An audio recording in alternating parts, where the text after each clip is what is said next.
बिस्मिल्लाहिर्रहमानिर्रहीम।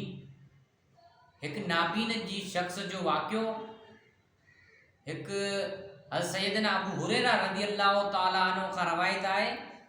नबी करीम सल्लल्लाहु अलैहि वसल्लम जी ख़िदमत में एक नाबीन शख्स हाज़िर थियो ऐं अर्ज़ु कयईं, या रसूलल्लाह सल्लल्लाहु अलैहि वसल्लम, मूं वटि को अहिड़ो माण्हू न आहे जेको मूंखे मस्जिद ताईं वठी वञे, तंहिं करे मूंखे इजाज़त अता फ़रमायो त मां पंहिंजे घर में नमाज़ पढ़ी वठां।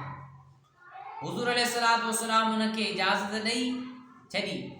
जॾहिं वापसि वञणु लॻो, जॾहिं उन नाबीन खे हुज़ूर सां इजाज़त ॾिनी ऐं उहो नाबीन शख़्स वियो त साईं जन सॾु कयो ऐं फ़रमाया त छा नमाज़ जी अज़ान ॿुधंदो आहीं?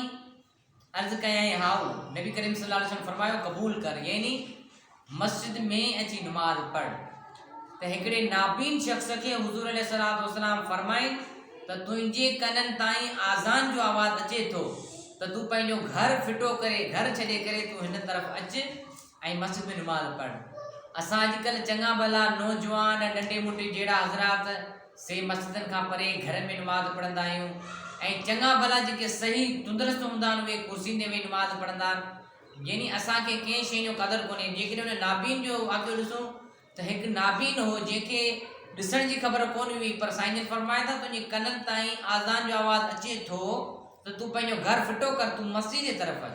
उन अर्ज़ु कयो, या रसूल अल्लाह, मूंखे वठण वारो को माण्हू कोन्हे, यानी सहारो ॾियण वारो को माण्हू कोन्हे। साईं जन फ़रमायो, क़बूल कर, तोखे मस्जिद में नमाज़ पढ़ी पवंदी।